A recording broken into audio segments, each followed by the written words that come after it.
All right. So lesson 4 today, new and the last of these lessons in this course. Lesson 3 finished up, and I'm not going to take you through it. It was resistance and receptivity access. It's a way to try to score, like put a numerical score on a human that you might know that as to whether or not they might come to church. I don't know what the value is of that. I think it's probably better that you just sort of size up the situation and get to know them a little and work from that. I don't think you can come up with a mathematical scorecard or a report card for that kind of an issue. People are all unique and different, and if you've got the copies for lesson 3, you can look through that if you like, but I'm not going to spend time here in class on it. So we are to lesson 4 here, understanding witness. So we've looked at trying to understand ourselves and the concerns, excuses, shortcomings that we might have when it comes to trying to share faith with others. Then we looked at the people that we're trying to reach. We looked a little bit at specifically the idea of bringing people to church, although witness is not only about that, maybe not even mainly about that really. Right? Finally, we want to bring them to Jesus, and if they end up in our church, that's icing on the cake, but mostly we want to see them in heaven with us someday. And so, but when I used to live in Dallas, and maybe they had this up here, there was a company, it was a Christian company, Christian counseling company called Charter.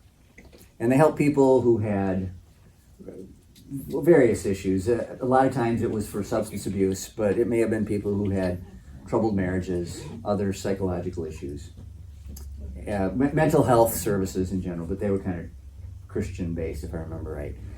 And when they had TV commercials, the TV commercials would always end, if you don't get help at Charter, get help somewhere.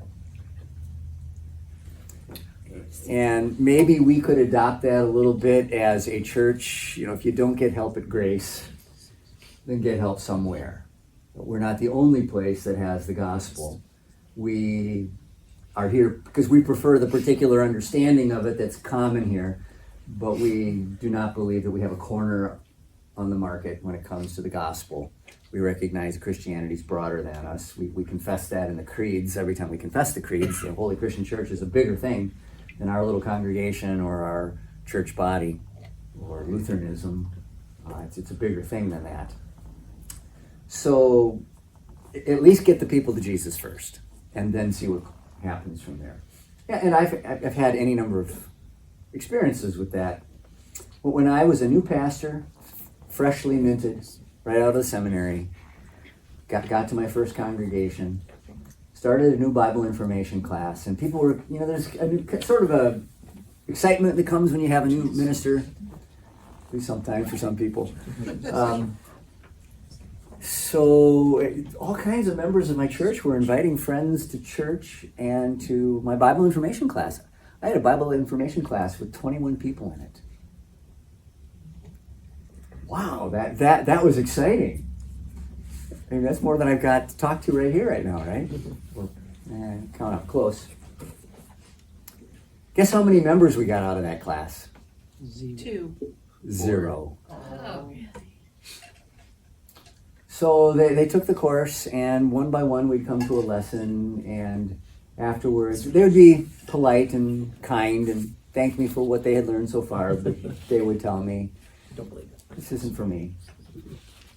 We come to say like a lesson on baptism, and of course some people with church backgrounds already may have a very strong feeling about whether or not you ought to baptize infants, and that was just an issue they couldn't get past. We'd come to the lesson on the Lord's Supper, and it might be whether Jesus' body and blood are actually here. It might be the practice we practice close communion, but some of them said, that's a bridge too far for me. I can't go with that. So thank you for your time. I learned a lot while I was here, but I've got to find a different fellowship of believers to be with.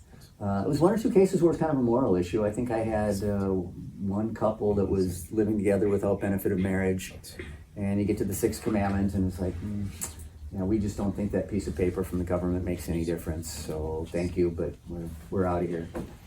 And one by one, just the course went along, and I got to the end. I mean, I had 5 or 6 people, I think, that at least saw it all the way to the end, but none of them signed up at the conclusion.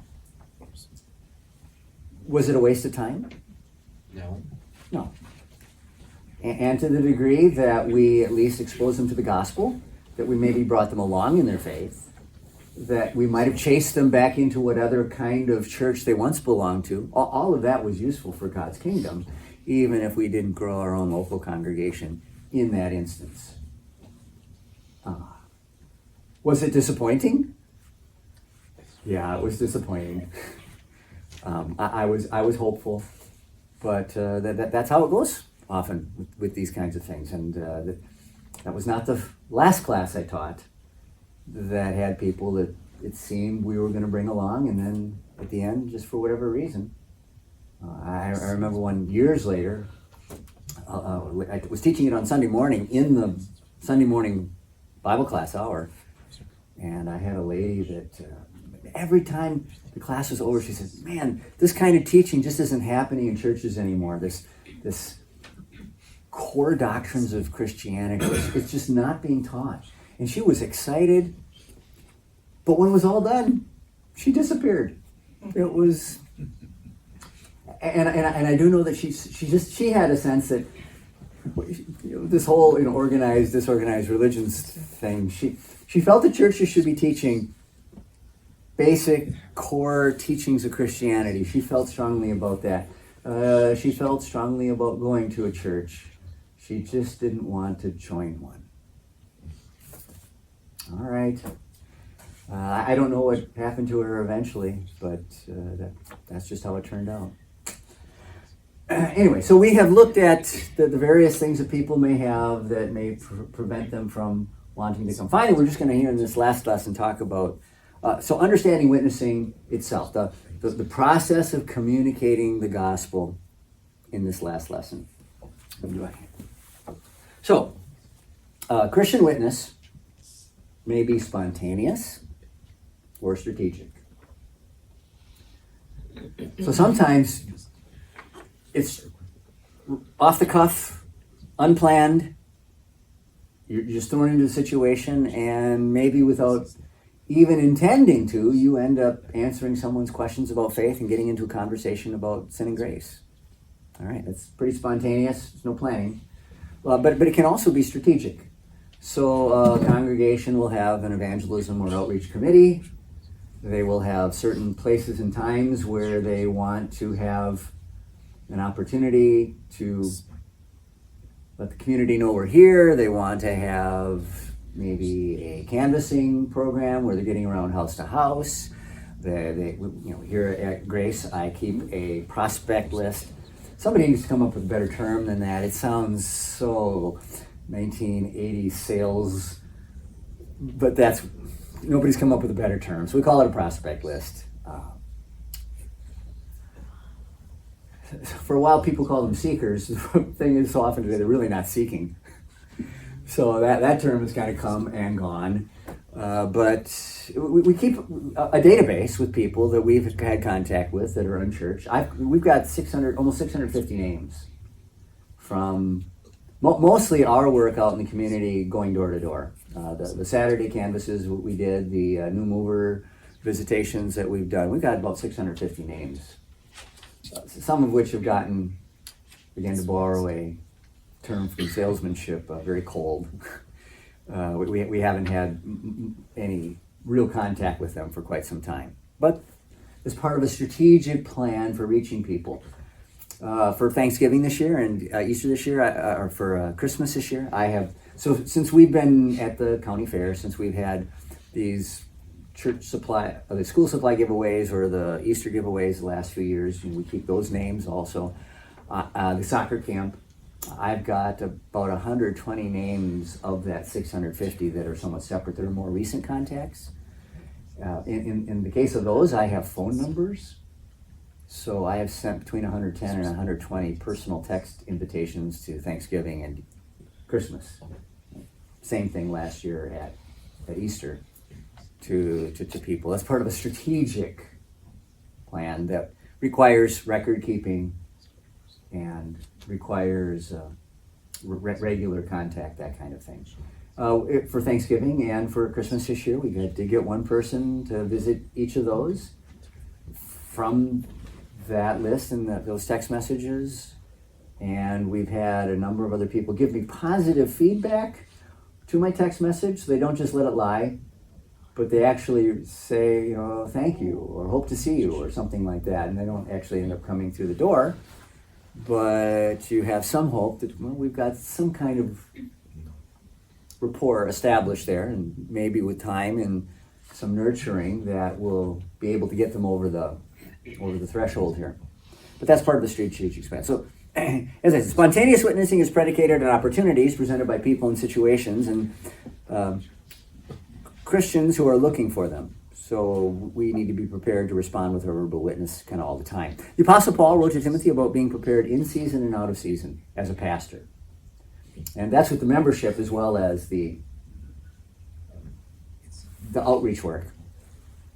But what's that mean? That means that you want your faith to have a ready answer. Well, the name of this course is Always Ready to Give an Answer, based on the Apostle Peter's words in 1 Peter 3. Always prepared to give an answer to everyone who asks you the reason for the hope that you have. That's being ready in season and out of season. In season, of course, is when you have time to prepare and think about it ahead of time. When I have people come to me for counseling, sometimes they'll let me know they're coming ahead of time, and they will tell me what the topic is, and they'll set a date on my calendar, and I can be in season because I've had some time to think about it, think some Bible passages, put some notes perhaps together for myself, and I can be on top of it going in. And then sometimes folks just come in someday and they sit at my table, and here we go. And that's a little bit out of season. It's not wrong to have that, right? But Paul said for that reason, you got to be ready in season and out of season. When you had time to prepare, when you haven't had time to prepare. You want to know the word, you want to know the message, so you can do that. Okay, so as a layperson, it's a little less incumbent upon you to have that level of preparedness all the time, perhaps. But you can work towards having it ready for this one area of life, which is your personal witness, your evangelism work towards others. At least to have some base things in mind. And you're better prepared for this than you think you are, very often, right? If you can recite the creed, and I'm pretty sure most of you, if I asked you to get up and say it right now, you'd be able to do it. You might even be able to do, many of you, Luther's Small Catechism's explanation of the creed.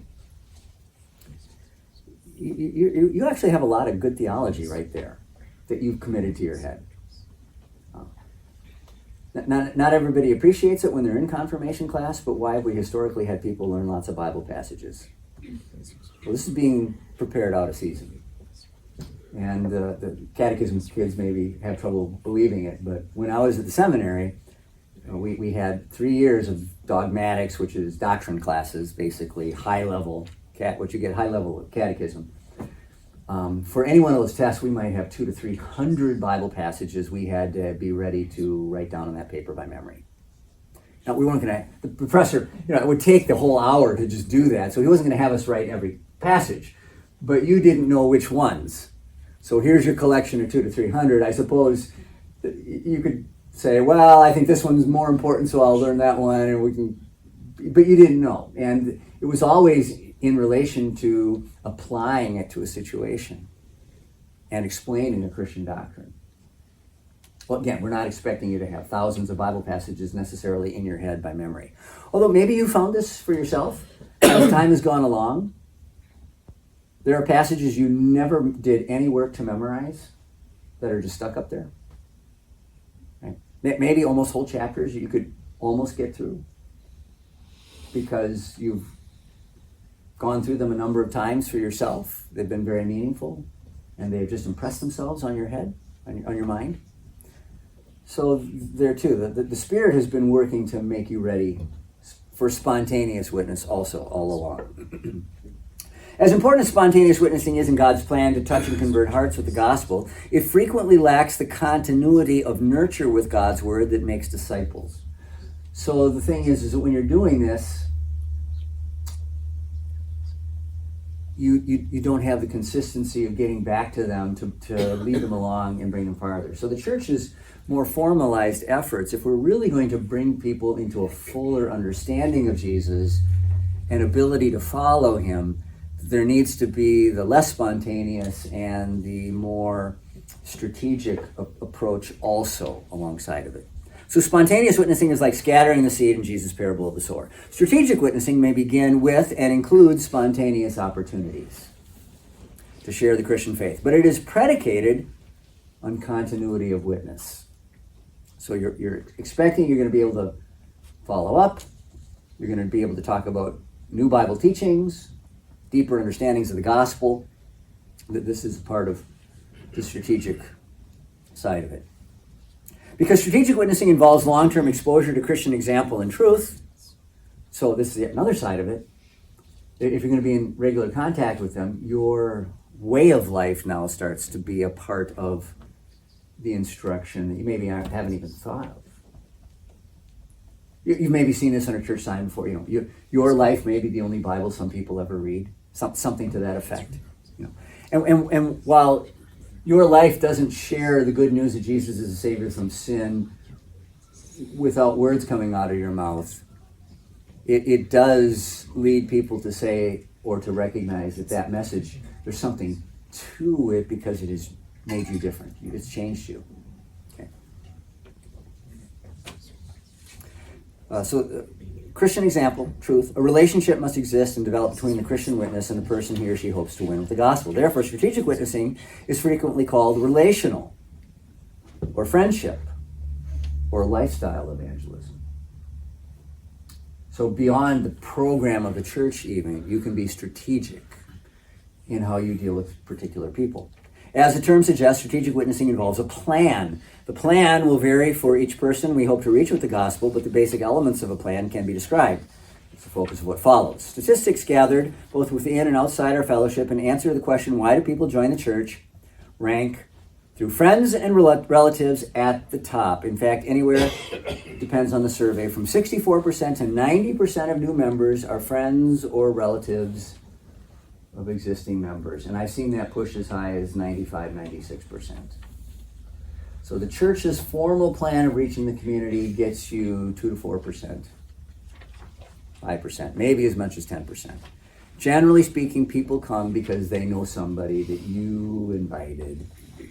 And they might have been a relative, they might have been a friend or other acquaintance, but that's generally how it works. The importance of Christian witness along relational lines seems evident. So, recognizing relational opportunities. The New Testament uses the word oikos, which is household. It's the basis for our word economy. In describing the natural extension and expansion of the Christian church throughout relational networks. So we talk about the household of God in a number of passages. And oikos could be several generations and levels of relatives, servants and their families, even close friends and business associates. We talk about the nuclear family a lot in our country, and the nuclear family is very important. It was in the scriptures also. But households tended to be multi-generational. And when you talked about the household, say when Peter visits Cornelius in Acts chapter 10, or the Apostle Paul gets to the home of Lydia in Acts chapter 16, and their entire households are converted. We don't believe that those are merely the immediate family, spouse, children, but this might include slaves and servants. It would be an extended group of people who are all part of that household. Even close friends and business associates. Because the relationship involved frequent exposure to the Christian's life, attitudes, and verbal witness, because the relationship implied a degree of trust and interest, non-Christians came under the continuing influence of Christianity. To describe a contemporary oikos, some have used the expression sphere of influence, or maybe you've seen this before, your FRAN network, friends, relatives, associates, neighbors, as a way of trying to, so obviously, the people you go to work with don't live at your house, and your next door neighbors don't live at your house. So we're not thinking of household in that sense. But many of these same kinds of people would have been included in the New Testament concept of oikos, or household, and often did live in the same compound, if you will. So note examples of such relational witnessing in the following verses. So here's just some examples. Jeremy, would you turn that screen so I can have to look over my shoulder here? Good enough, thank you. Acts 16. One of those listening was a woman named Lydia, a dealer in purple cloth from the city of Thyatira, who was a worshiper of God. The Lord opened her heart to respond to Paul's message. When she and the members of her household, oikos, were baptized, she invited us to her home. If you consider me a believer in the Lord, she said, come and stay at my house. And she persuaded us. So Lydia is a lady of some means, it would seem. She's probably the richest woman in the congregation in Philippi, which was actually known for its poverty. But she would have been a person of means. As such, she probably had more than just, say, her children or direct relatives in the household. She probably had servants or slaves. And then when she's friends now with Paul and Silas and whoever else they have in their group, Luke would have been included, I think, because he does say us, right? Invited us to her home. So Luke, who's writing the book of Acts, is present in this. The change from third person pronouns to first person pronouns indicates in the book of Acts when Luke is accompanying Paul and when he's just writing about Paul. But so she's opening her house up as a Holiday Inn for these guys while they're doing their mission work there. And that was a fairly common thing in the early church, that people would support the gospel by opening their homes and their spare rooms and bedrooms to the people who are actually doing the mission work. But you get a little bit of this concept here that is wider than just the immediate family. Isn't it odd that Lydia, as a woman, was running this business? Or you suppose she was married? It would have been a little less common among the Jews, but if you read Proverbs chapter 31, the wife of noble character, the wife of noble character is running a business. She's she's in the textile industry. So is Lydia here, frankly, right? She's a seller of purple cloth, but the wife of noble character also is in the textile industry. And the fact that a woman might have a legitimate home-based business like that was not unheard of. Now, compared to the opportunities that ladies in our society have to have employment outside the home, there wasn't much. And to be a widow was a hardship. The book of Ruth, Naomi and Ruth come back to Bethlehem and they're out gleaning the fields for grain not to starve. So to be a widow was a hardship. And it was common because there weren't those kinds of jobs, generally speaking. And you didn't get set up in this kind of thing without some working capital to get started. But it was not unheard of that a woman might be running a business. The other thing would be is that Lydia comes from the Gentile world. So a little more common perhaps there for that kind of thing, although generally speaking, where Christianity went, the condition of women rose, in part because while a Gentile woman might run a business, she probably wasn't treated very well.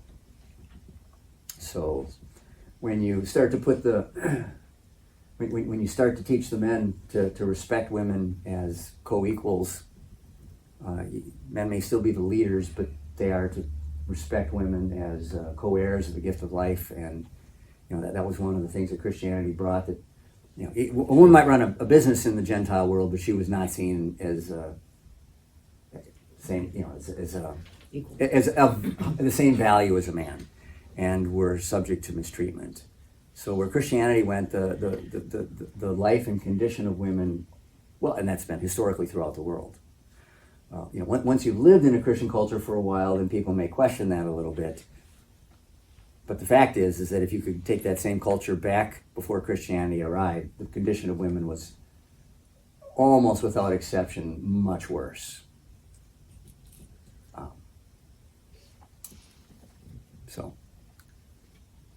Anyway, so you got one example there. Here, I mentioned Acts 10 earlier also. So the following day, he, and that is Peter, arrived in Caesarea. Cornelius was expecting them and called together his relatives and close friends. And then Peter delivers the message. While Peter was still speaking these words, the Holy Spirit came on all who heard the message. And he ends up baptizing Cornelius's household. And then you may know he gets in a little bit of trouble with the other disciples in Jerusalem because this idea that Gentiles could become a part of the Jewish, what they still thought of as kind of a Jewish faith, was something they were getting used to still. And they had to talk through it. And then after Peter explained, well, I preached and the Holy Spirit came on them, and what was I supposed to do?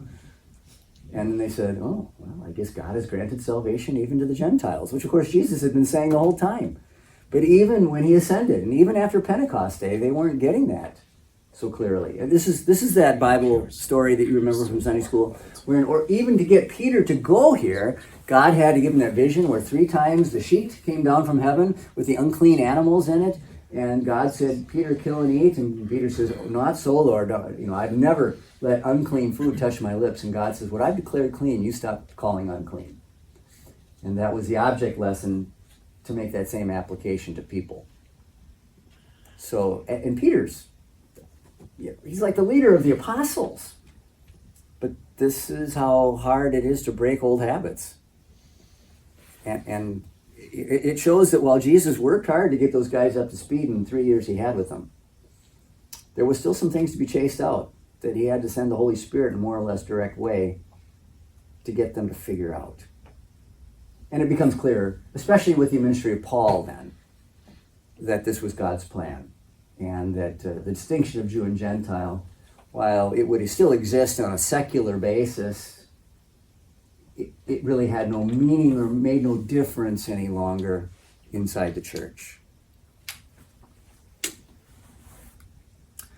Jesus said to him, today salvation has come to this house because this man too is a son of Abraham.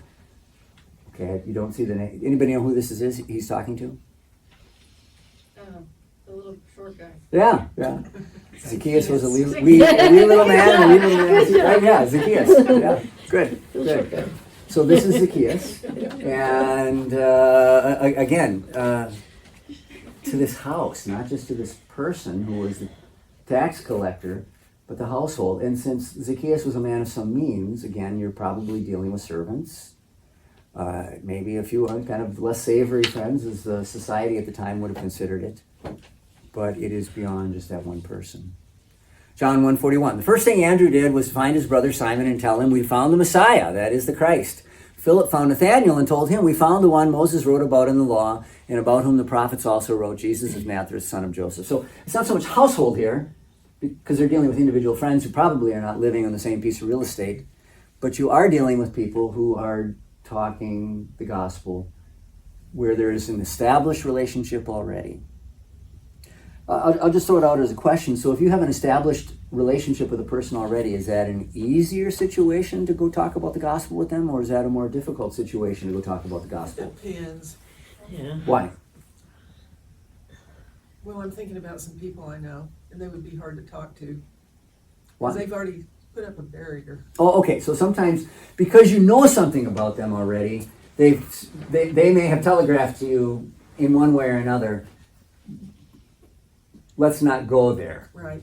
Okay? So sometimes that may be the case. Anybody else? I think it's easier than a stranger. Okay, why? Just because you have a relationship, you have things that you can talk about. Whereas with a stranger, you have to make conversation.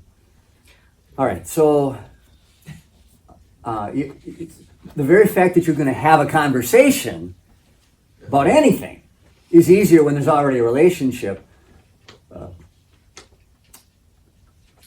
Lutherans tend to be Northern European in their background. Okay. Not in every case. We're trying to fix that, but that's where we're at now, still. And we've been here on this continent 150 or 200 years, but we tend to be a little bit that way, right? And Northern Europeans tend to be more to themselves. And not always in a bad way, it's just how they tend to be. Now, there's exceptions to the rule, certainly. I think I've told you the story before, but when I had my last trip to Scandinavia on behalf of the Synod, Robin and I took about 5 days between church conventions we were visiting. We went down to Rome. And if you're on a train in Sweden or Finland or Norway, everybody avoids eye contact. They sit in the farthest seat they can get from any other human being, and they only fill up the coach and sit next to each other when they're forced to. And then they have their newspaper or their book or their phone up, and they are not making eye contact. They do not want to talk to you. And there's a fair number of Americans that way too. You go to Italy, and you are packed onto this public transit light rail train or bus, and you got your armpit in the next person's face, and people that you they immediately see, maybe you look a little touristy or whatever, and people would. There was a young girl I remember that started a conversation with us, like she'd known us for our entire lives and wanted to find out where we were from right away. And when we told her we were from Dallas, I want to get to Dallas someday. She'd seen the TV show and just on and on and on. And you would think you'd found a long lost relative or something. And then you found your pocketbook was missing. Well, we were on the lookout for those kinds of folks, and we had a few close ones, and we knew some people. We actually met some people while we were there who had run into that. Abigail had something to say. Yeah, I see that her hand's going up. But so what I'm saying is, so some of this can be cultural. But I think generally speaking, when you've got the relationship already, you have the basis for a conversation, and that at least will perhaps present you with some opportunities. So let's just go ahead, Abby. But I also think that strangers are easy because you're going into it with no you have an open mind. It's not gonna cause any harm. So you don't know this person ahead of time. You don't treasure the relationship, so to speak. And so if they hear what you have to say, Exactly. And in the Before it even process, started. if they just decide that you're weird and they want nothing more to do to you, you don't feel like you lost much. Right? And they hear about it, so it gets in their mind a little bit, maybe. So there's two sides to this, definitely. Depends on As who with you are. all things, you're going to have to measure this a little bit case by case.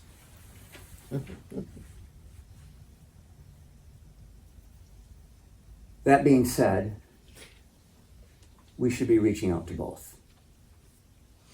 It's not because we might feel we have the advantage here that that's the one we go to, and because it's hard here, we don't do that one. We might have to think a little bit more how to do the one that's more difficult.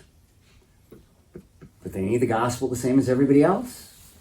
They're facing the same fate if they don't get it as everybody else. So on both sides, we want to be having our eyes open for the opportunity and seeing if we can get there.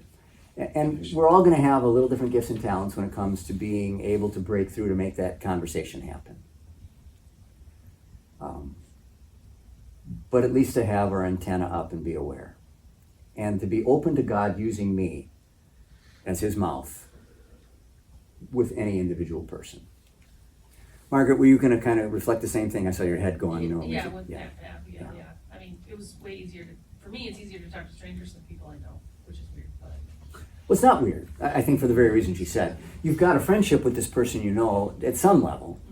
And you recognize that you could make it really weird, really awkward if you go into this, at least for them, and then you might feel a cooling of the relationship, and depending on how things go, maybe worse even.